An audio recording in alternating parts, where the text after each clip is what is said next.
Welcome back to Fit for Life. I know some of you came back, and that's great. Good to see you. Today we're going to talk about ROM, and those acronyms stand for what? Range of motion. And that pertains to our what? Our joints. We have a lot of joints, and as we get older, that synovial fluid dries up a little bit, and the cartilage wears away and causes us pain. And there's lots of different types of surgeries now, and things that are not surgery. You can even get injections, I believe, in your knees to help you. But what we should be doing, and really almost every day if you think about it, is the range of motion exercises. We're going to start with the lower body, and then we're going to do the upper body. We really have to move those joints. Well, I'm going to explain it to you. So let's start. Range of motion is a medical term, and it means the full movement, using that joint through the full movement that it can do. Some can move this way, some can move this way and this way. And again, you'll see as we go along. Some joints like the knee only move in two directions, which is flexion and extension. That might mean something to you. I use those terms sometimes for other types of exercise. It's important to move them regularly to maintain flexibility and mobility so you can get around. Is there anyone in the audience that doesn't have arthritis? I'd like to meet you because I have it too. People call it the use, just using your joints, and we use them every single day. And they wear out, especially if you're not using them properly and your body isn't aligned. So that's something else we can talk about. So the cartilage is usually at the end of the bones. It's living tissue, but it doesn't have a blood supply to remove the waste and to deliver the nutrients. So that's why we have to move them. And when we move the joints, that has a better chance of happening. So the synovial fluid is what kind of takes the place of the blood and gets those joints lubricated. And another important thing, and we just talked about it in the last show, is hydration. You really should drink a lot of water, and that also cushions the joints and will keep them moving better. So that's really important to know. So we're going to do some seated range of motion exercises, all right? And we're going to start with the hands, yep. So all you're going to do is just, get comfortable. Try to remember your posture every now and then. Just open and close your hands, too. And we're going to count to make sure we do enough repetitions so that you can really feel what it's like to get the full benefit. And I'm going to say 7 and 8, all right? Now, how about your thumbs? Let's circle those thumbs. 3 and 4. 5 and 6. I have arthritis in that joint, and it doesn't really hurt. I feel a little discomfort, but it's better to move them. In most cases, always ask your doctor, right? Each finger to the thumb. This is something I used to use in my classes a long time ago, and here I am doing this again, because we still have the same bodies, right? And now we're going to circle our wrists around. 3. I know you can feel that in your wrist. Your hands are closed. We'll say 5 and 6 and 7. Good. And let's just go the other way. You can bring your arms down if you want a little bit, circling around. So getting that fluid or water or whatever else is in there moving around the joint, right? Good stuff. It's important for us. Let's put our forearms on the arms of the chair, all right? And all you're going to do is make a fist. Don't let the hands drop down. Just keep the hand and the forearm on the same plane, okay? And just lift the hand up 1. So this is kind of a flexion movement, isn't it? Bringing 2 points closer together. And I know you're tightening that abdomen because I'm tightening mine. And 5. So you're looking at the palm of your hand now, but of course your fingers are across it. And we'll say this is 7. It's easy stuff. But it's just something else for you to do, isn't it? All right, let's turn over. Forearms down. I hope you have arms on your chair. If you don't, I suppose you could do it this way on your quads, right? On your thighs. So we'll do what we call a reverse curl. So this would be more of an extension than a flexion, I think. Back. And it feels pretty good, doesn't it? It's not bad. 4 and 5 and 6. So today we're doing something different. We haven't talked about this much at all. So I'm going to give you everything I know and learn. Still learning. All right, now just move the hands in toward each other. So you're still getting a good wrist, even if you did just a couple of these. And if you just want to keep tuning in, you won't have to think at all. And 5 and 6. I wouldn't call this strength training. It's mostly stretching, moving those joints. All right, so are we going out and in? Maybe I forgot to say the out. But you know what? I feel my posture going, so I'm going to try to sit up as straight. We look better and younger. Remember, when we have good posture, really important. All right. And now, you know what I'd like to do? Let's do this. Palm flat as you can get it. Now we're going to stretch the hand a little bit. This is just stretching, pulling back. And, we are moving that joint a little bit. 3. And I bet you haven't done this much exercise with your hands in a long time. We do housework, don't we? All the time. And just pull back and pull back. Try the other side. Flat hand. Pull those fingers back. A little bit of stretch in the wrist. And it might feel good unless you've got a lot of arthritis in there. Again, it's probably better to move it with some discomfort. But again, check with your doctor. Always check. You don't have to check every week. But if it's something that's really bothering you and you want to make sure you're doing everything properly, just keep that in mind, okay? Now let's do this again. 1. This is the first one we did. So we're through with the hands now and the wrist. And 4. But it feels good. 5 and 6. And 1 more after this. Terrific. Great. All right, what about your feet? This is the first one I do in bed in the morning. I'm going to let you sit back for this one. Your legs are out straight. You're just going to flex those toes back towards your upper body, or your head, or whatever you want to call it, and then you extend or point. Flexion, extension. So we are using that ankle joint.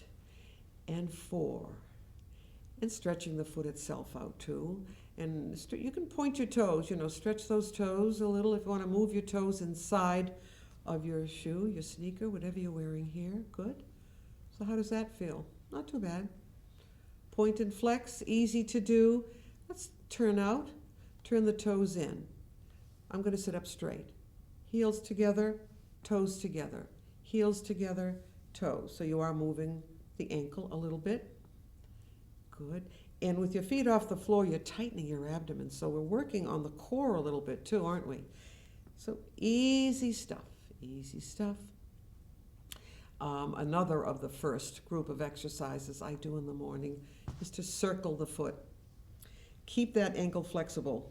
Again, to prevent falls too, right? And then keep that fluid moving around. All right, and you can do this with your legs right down on the bed. You don't have to lift your leg unless you want to. So I'm going to turn around and around. Good. Easy. Feels good. You're doing something really good for yourself. And if it's really terribly uncomfortable, stop. But I think as you do it more and more, you will be loosening these joints up, and it'll be more comfortable. Something we don't think about for exercise, just exercising the joints, but we do different kinds of movements all day long that, use the joints, of course. Wonderful. All right. So that's kind of easy to do, I think. All right, great. Now, what about your head, your neck mostly? And this is an exercise, or exercises that we do in this class quite a bit to relax and stretch out the upper body. But you're just going to drop that chin right down. Feel a stretch in the back of your neck.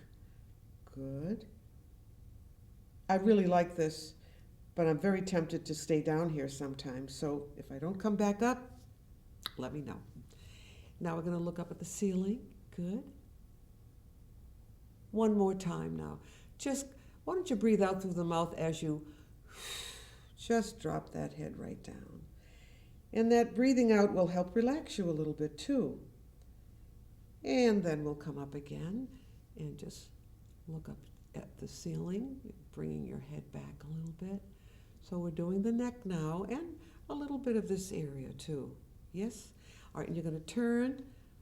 How far back can you go before you feel discomfort, before it kind of stops, right? And then we're going to go to the other side. Good. Guess I'm getting my exercise today, aren't I? Let's do one more set. Let's try it with the yoga breath, and it will relax you even more. So let's breathe up through the nose. Exhale through the mouth as you turn. Keep exhaling. Make the exhalation longer than the inhalation. And maybe you're saying, gee, this show is kind of easy because I didn't really feel like exercising anyway, right? You're saying that to yourself? And then we'll come back. Let's do the eardrop.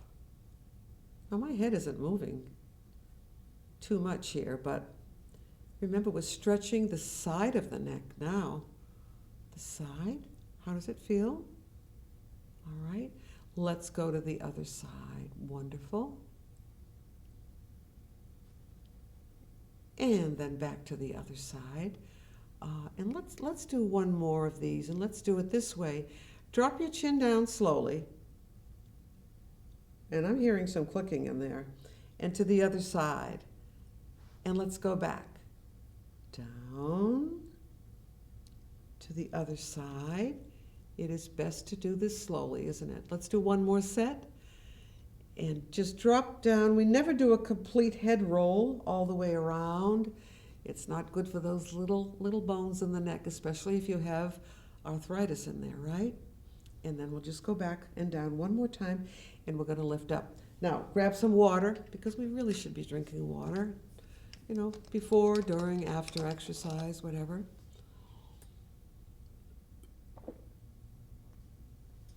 I read an article on water that said over age 65, we should be drinking water every 2 hours. I'm just telling you what I read. I'm not telling you to do it.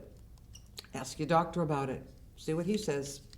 Or look it up yourself, okay? Good. It's very important to keep yourself up on what's going on. We're going to do some standing range of motion exercises. All right. So the knee seems to be a real problem, especially with arthritis, because it carries the weight of our body, right? So we want to move that joint through the two main movements that it does. So you're going to lift your knee up. You can come to the side, hold on. I don't want you to be out here. I'd like you to be nice and straight. You're going to just lift up. Just make sure you hold, because now we're just moving that joint. So you're going to kick out 1 and 2.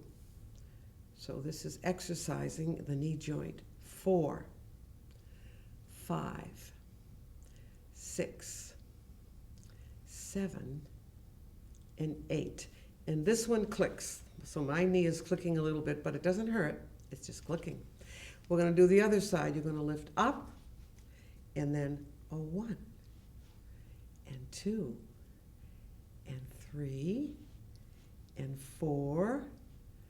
I like this one. It feels pretty good. 6, and 7, and 8. Now, how did that feel to you? Not too bad? Going to move that in a little bit. Now we're going to do the opposite movement for the joint. We're going to kick to the back. So it's 1, 2. Just kick it up. 3. Hold on if you have to. 4, and 5. How does that feel? Sometimes it hurts. It may hurt your knee. We don't know. And back. Just try it. And you don't have to kick all the way up if you can't do that. But little by little, that will stretch out. It'll be wonderful. You'll be amazed at what you can do. You just have to do it. All right, keep going. Wonderful. Let's relax for just a minute. Open your feet a little and just come forward. Good. You can keep your head up if you have to. Wonderful. Touch your knees if you want to. Keep that head up. I'm trying to keep my back flat. Now, if I round the back and just let go, this would happen. All right, let's bend the knees down here and then just come up slowly, all right? Now we're gonna do something for the hip. So why don't you get behind your chair right now, the hip joints here. And I don't wanna kick this, so I'm gonna move this a little bit to the side and a little bit to the side. Great. Okay, now all you're gonna do is this. Ready? This is easy, this one. A 1 and 2, I like this, and 3 and 4 and 5 and 6 and 7. Let's do 10 and 8. Now, if you've had hip surgery or any problems with your hips in the last year or so, you might not be able to do that exercise, but I think you would know that, because if you did have surgery, you would have what afterwards? Physical therapy. So you know what you can and can't do. So keep that in mind. Nice and tall, and 1. I like this one. Can you let go with one hand? How about both hands? Oops. See? Out, out, and out. Hold on again. There we go. Now let's bend those knees and relax just a little bit. Great. Take a breath in with me all the way up through your nose.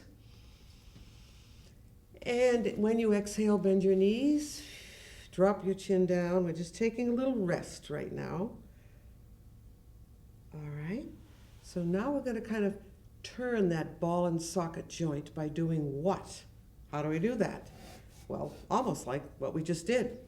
So you're going to lift your leg out, turn the foot down and out, down and out. I'm pretty sure you need to hold on for this one, but it's just another motion for the knee joint in. So you're turning it this way, where the other one went out to the side, right? In. Keep it low if it's getting tired now. Keep it low. Good. And good. Can you do one more? Just turn that foot in. I think you can see my foot, right? Let's relax for a minute. Bend those knees. That feels good. Don't forget your posture. Pull your chin in, nice and tall. Out to the side, turn that foot in, and out, and in, and out, and in, and out. You might say at the end of this that, well, it was a pretty good workout, because I'm not used to it. I'm tightening my abdomen when I do this, by the way. It just happens. So even though exercise is for one particular thing, it does a lot of other things right along with it, right? If it's getting tired now, drop the leg down. And in and out, we'll just do a couple. Good. Oh, and there's one more for the hip. One more for the hip. I think I'm going to have you come to the side of the chair again. And this has to do with ballet. Ballet. Let's relax those legs just a little bit first. We're going to do an arabesque. And again, this is for the hip, right? We did out to the side. We turned that foot in. And now we're going to bring that leg to the back. All right, so this, and then to the front. So this too is moving that hip joint. Yes. What do you think? Great. Easy stuff. Or you could kind of cheat a little bit and just do this kind of a swinging movement. I did this last night. I do it in the door jam usually, you know, the back and forth, and then stop in the back. All right, nice and tall. Pull yourself up. Good. Feet back parallel, bending both knees. You have to do the other side now. So we're going to do that arabesque. You're going to point, right? And normally you would bring the arm forward too and lift it off the floor for strength. But we're not doing strength now. We're just moving that hip joint, right? Front to back. So you're going to kick and go back. 2. Wonderful. 3 and 4 and 5 and 6 and 7. Do you want to do 10? This is 9. And there's your 10. Wonderful. You're going to relax. But you know what else? What about the back? Your back here. Now, normally we would probably do this one sitting down. See if you can do it standing up. Make sure you have your chair if you have to grab it. But the lower back especially, we did the shoulders and the upper back, and you're just going to do a little twist. And hold it. Can you do that? You can hold on if you want. Oh, I think that one feels good, but pay attention to how it feels in the lower back, all right? And then let's go to the other side now. The other side. Do what you want with your arm. You can lift it up if you want, bring it down if you want. So this is for the back, the midriff area too. It's a nice stretch. Let's try it again. See how far you can go this time. Now I heard a little in there, and I've gone a little bit farther this time. Yeah. Does it feel good or does it hurt? Think about that.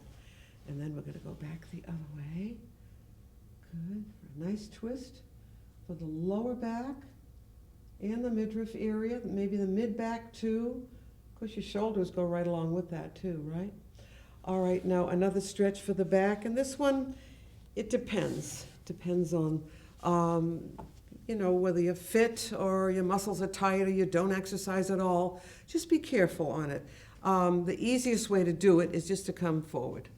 That's all. Just drop down. Hold on if you have to. So I'm coming to the side of the chair again. Just drop forward, and that's a nice stretch for the lower back. Remember years ago we could say, oh, I can touch, or I can put my hands flat or touch the floor. Could be dangerous for us if we do have problems back there, but just let your body take you where it wants to go. All right, then we come back up, but we also need to go back, right? So we can hold on, lift that arm up like a good ballerina, we are. Push those hips forward a little bit to protect your lower back. Push them forward and hold on and do your back bend if you can. Love this one. It's so graceful and it's so good for us because we never do anything back here. Never. Maybe we should just have a ballet class. I think we'll do that too. Wonderful. All right, relax. We're going to just drop that chin right down and bring your head up. Let's do a little turn side to side. Oh, that looks wonderful. And then back. All right. I want to do this one more time though, okay? So you're going to drop forward. Feet are kind of parallel here. Come forward. Now this time, you should be able to go a little bit farther this time, especially if you take a breath down here. It's not so simple, but we'll try it. Breathing up, and when you breathe out, you should be able to get down a little bit farther. So keep that in mind. Before you come up this time, bend the knees and come up. And we should be doing it that way from now on anyway. Keep it in mind, okay? All right, you're going to get behind your chair. We're almost finished. And I want to do a nice stretch for everything in the back, from your neck all the way down to your heels. So I'm going to turn my chair. You can leave your chair, your chair just the way it is. But hold on, and we're just going to walk back a little bit. Your arms are straight. You don't want to be here with a bent elbow. You want those arms nice and straight, way back. Straight arms, and I want you to just come forward with as flat a back as you can feel. Sometimes you don't realize whether it's flat or not, and it's not easy if you're not doing it all the time. Just do the best you can. Wonderful stretch, wonderful. Very similar to what we just did. We did this one, but now we're supporting the hands, the arms, the upper back. And you're going to walk forward now. Good. Kind of do the same thing we did before. You're going to just lift your upper body right out of your lower body, push those hips forward, open the feet a little, and do a back bend. If you need to support your neck, you do it this way. See? Good. Wonderful. Let's do one more now. This is called a table back. Walking back, walking back. Good, good, good. Make sure those arms are straight and flatten that back. You'll be able to make it a little bit flatter this time. I wish one of you would tell me if my back is flat enough. I don't do this one very often. And we do tend to round with aging, so I'm trying to counteract that with exercises like this. Let's bend the knees this time. It'll feel better. Keep the back flat and walk back up again. Good. Don't forget, we're going to push the hips forward, tuck under, lift one arm up, either one is fine, and do a nice back bend, and you'll see, you'll be able to go a little bit farther this time. Wonderful. Now I hope you're not too tired. If you are, get some water, sit down and relax for a minute. You did a great job. That was a lot of work because you're not used to it, for one thing. But I felt it was important for you to understand how important these joints are, and that there are things you can do to preserve what you have left as far as cartilage and the synovial fluid. We're all at different places with that as we get older. It depends on whether we've kept our weight down a little bit, whether we've exercised or not, whether we've walked enough or not. But there is so much you can do for yourself, and not just sit and throw your hands up and say, I'm going to be out of shape forever, and it's never too late to start. I remember when I got into this field 45 years ago, the first person I brought into the exercise program, it was a physical therapy department at the Jewish Healthcare at that sign, which I think now is called Jewish Senior Life. I think it's in Boston. She was 103 years old, and she was doing the leg extension. You know that machine you find in a gym? And I said, what are you going to do with that little tiny person? They said, she loves it. And she did live another 7 years. So I just thought I'd share that story with you. It's interesting. Yeah, it just gives you a little more incentive to keep moving. And remember, we don't stop playing because we grow old. We grow old because we stop playing. So that's my motto. So keep moving. And I'll see you next time. Bye.